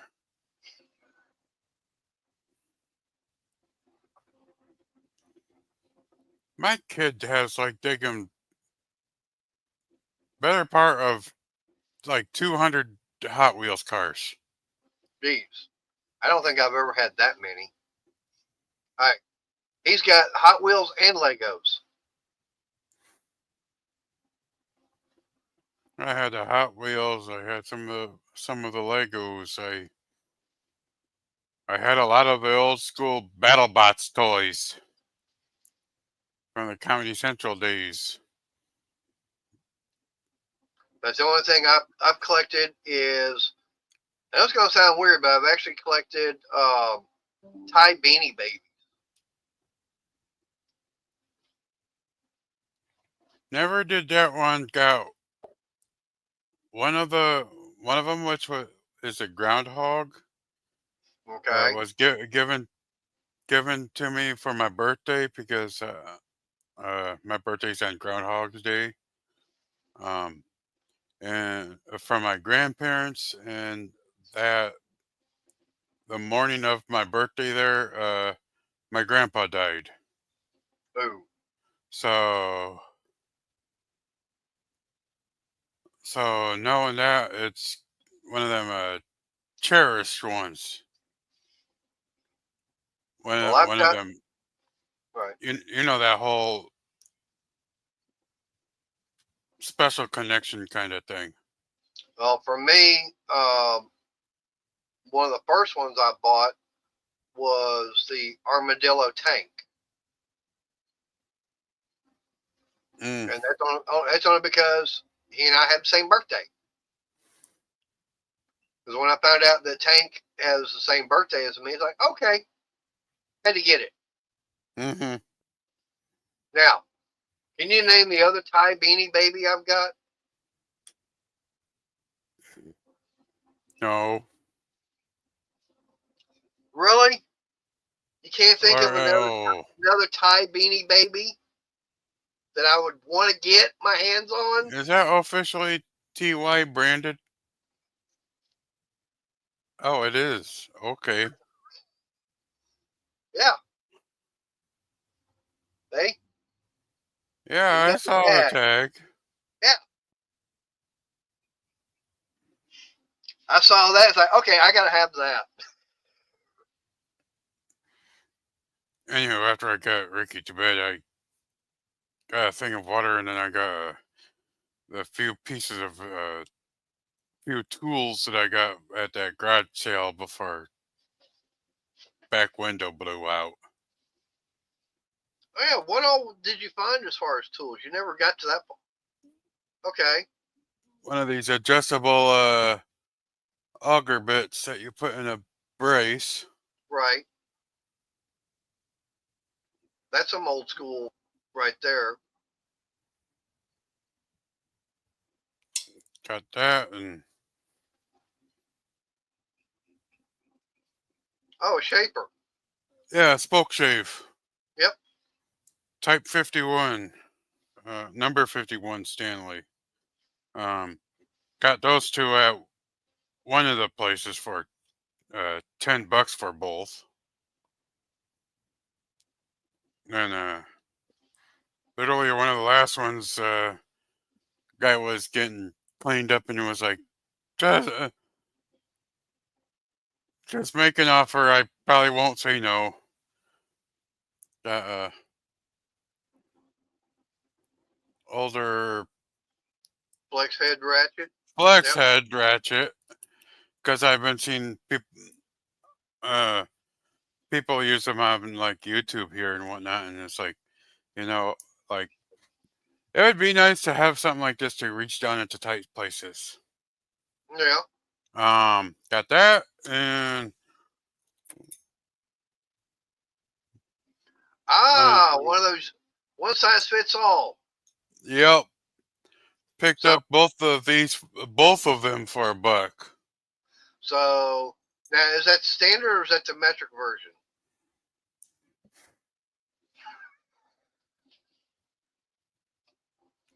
It's like asking that same damn question for daggum adjustable wrench.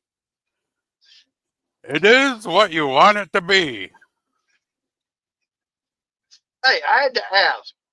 Hey, can you dodge a wrench?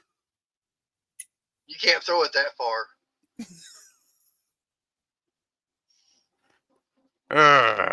He tried to get with me with that one, folks. It did not work. Yeah, but the look on your face when I asked. Hey, you gotta admit, that's a good question. And think about it. How many people would go, I don't know if it is, standard of metric. Could you imagine asking a millennial, hey, have you got a metric crescent wrench? They look at you and go, I don't know if we got one of those or not.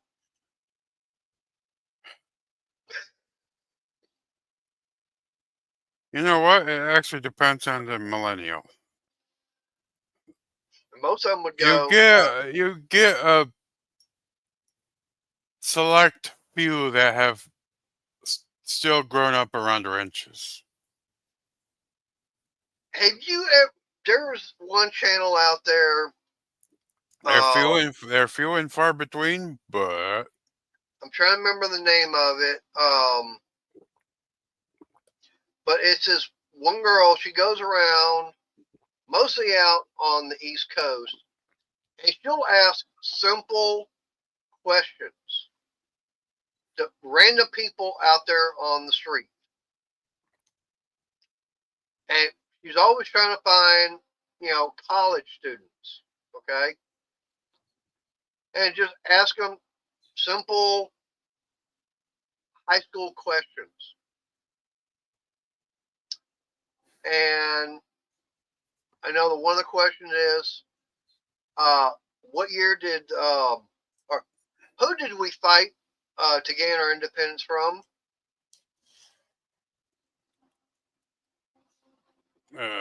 England. Well, I'm going to go, is that Russia?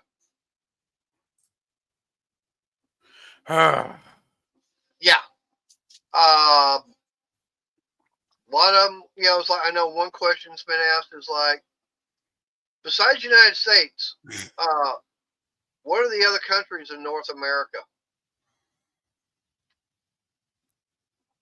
Other, wait, come again, repeat that question? Besides the United States, what are the other countries in North America? Hmm. Canada and Mexico.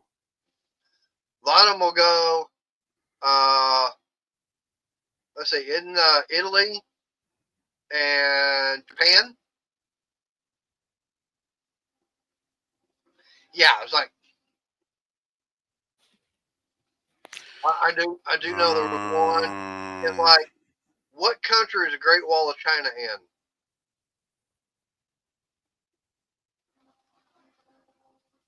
I'm serious. They actually have asked that question, and they cannot answer it.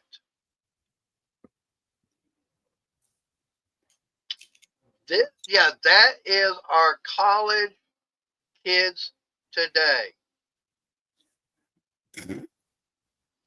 It's like they cannot answer a question. Where's Great Wall? What country is the Great Wall of China in?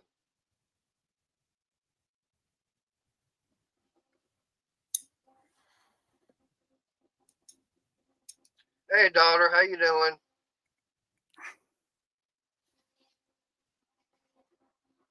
But and mind you, that's the next generation that's going to be running things. I'm going, oh my God, put me in the grave and just cover me up.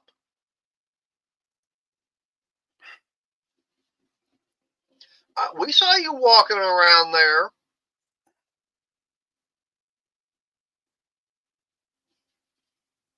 yeah, that was on her work break.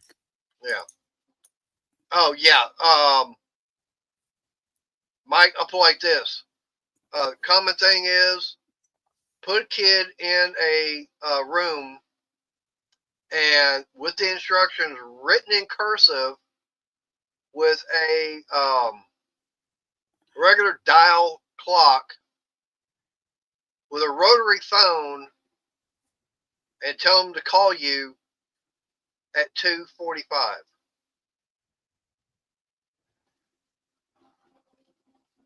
They couldn't figure it. They wouldn't be able to figure it out.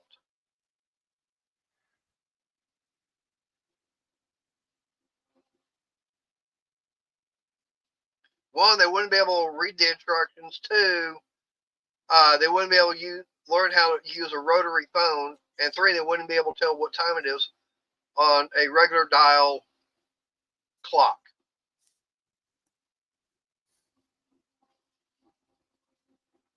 Oh, probably because you taught them.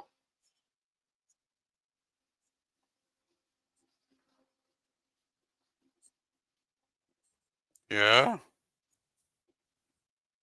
That's the whole thing. Kids nowadays, they were not taught on one, how to use a rotary dial phone.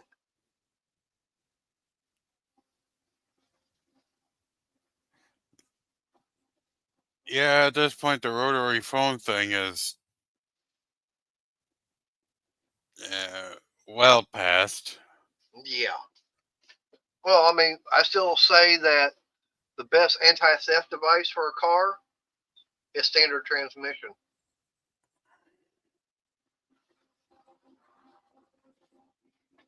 Most people do not know how to drive standard. I know how to. I just need to practice Yeah, but to get the cl- clutch and throttle balance right. That's you just know, what I need. I could do it. oh, I can do it too. I mean, I don't have a problem. But considering the fact that cars originally they were designed with nothing but a stick shift. Yep. But try to find one today. Nope, most cars you see are going to be automatic. Heck, fool 'em with a 3 on a tree. Oh yeah, that. Oh god,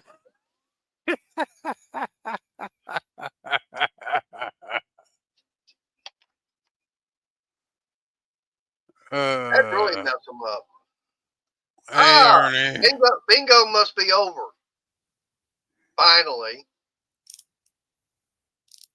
And I'm fixing to shut this down, too. Got about 4 minutes. Yep. So, Mike, you don't have to worry about someone stealing it. They'll get in and go, what the hell's 3 pedals for? Hell, they don't even know what the damn little button is on the upper left-hand side of the floorboards for. That could either be. I don't think it would be starter. No. Is it the washer fluid? No. Wait, or is it the high beams? I knew it was one of them 3. Yeah, it's the high beams. That's how you change from high to low beam. Needless to say, your feet are kind of busy. Yeah, so you got gas pedal, brake, clutch, and over there on the left you got the other. Yeah.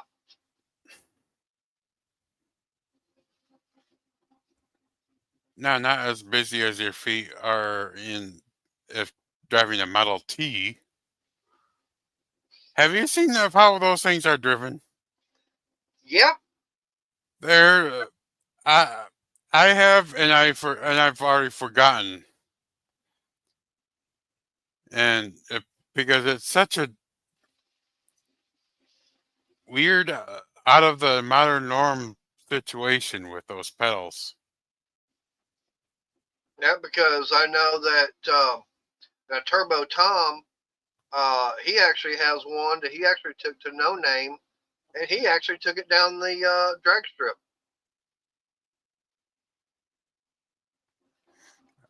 All right, what was the time? I think 17 seconds. 8th mile? Yeah.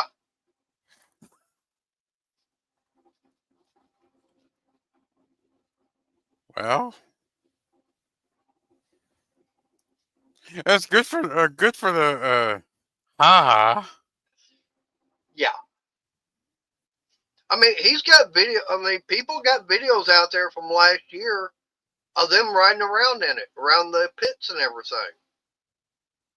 And he was talking about how you shift gears and everything. Yeah, it's such a different thing. You got the throttle and spark advance up on the steering wheel. Yep. And one of them's for one part of the transmission, and I think another pedal is for another part of the transmission. Yeah, I was like, yeah. And then what the third pedal is for, I can't remember. And it's just. Well, I know you had clutch, you had brake, and I'd have to go back and watch one of those to see how you actually operate a Model T. Something about low and high, and Yeah, but yeah, try getting a millennial to drive one of those nowadays. Come up with a vehicle like that with the power we've got now. They go, huh? Give them something like that as far as driver's ed. even I would struggle. I figure it out eventually. Yeah. Oh, I guarantee you one thing. With something like that, if you go back to a system like that on cars, ain't nobody got time to freaking get their damn phone out and start texting while driving. You got so much other stuff you got to deal with. Yeah, some of the stuff that the modern computer and whatnot figures out. Yeah. You do it yourself, like as I was saying, the Spark Advance.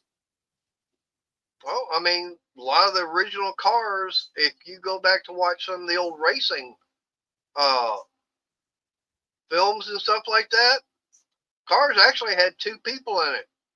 You had the driver Yes. and you had the co-pilot, and the co-pilot was actually the onboard mechanic to keep an eye on the gauges and make sure he actually had to hand crank or hand operate the oil pump. Yes, in the very, very, very early Indianapolis 500s Yep. and such. Well, it wasn't just Indianapolis; it was some of the other races at the time because you Yeah, actually had to have. It took two people to race a car. yeah. But the most famous are the early Indy 500s, which started 1909. I don't remember exactly when, but yeah, 1909 was the very first one. yeah. Heck, that was before Titanic. And I definitely do not want to take a trip on Titanic 2 when that ship sails. Heck, that was just a couple of years into the Lusitania and Mauritania's time. Yeah. Of course, Lusitania went. It's actually coming up on the anniversary of it sinking. Yeah. And that's what After, started that was the Lusitania is what got United States in World War One. yeah, yep. That I think it was U-20 I don't remember was the U-boat. now. But anyways, it's already after 8 o'clock. I need to get this shut down. That way, get inside and see what all else needs to get done. Make sure the trash is taken down for tomorrow. We've got that can pretty well filled up. And I've got more that's got to go in there tomorrow afternoon. So, Sam, you got any final words? Oh, just take care, stay safe out there in this wild world. Enjoy the nice weather if you guys got it going on. Yep. Well, I'll say yeah to that, except it's also a crazy world with everything going on. And tomorrow night, Arnie should be live at 7 o'clock Central. So go check him out. And I need to get going, like I said, that way I can get stuff done. And I got to check with the doctor tomorrow and my HR person. So I'll let y'all know what goes on with that Wednesday. Till next time, everybody, y'all stay safe. God bless. And y'all have a good night.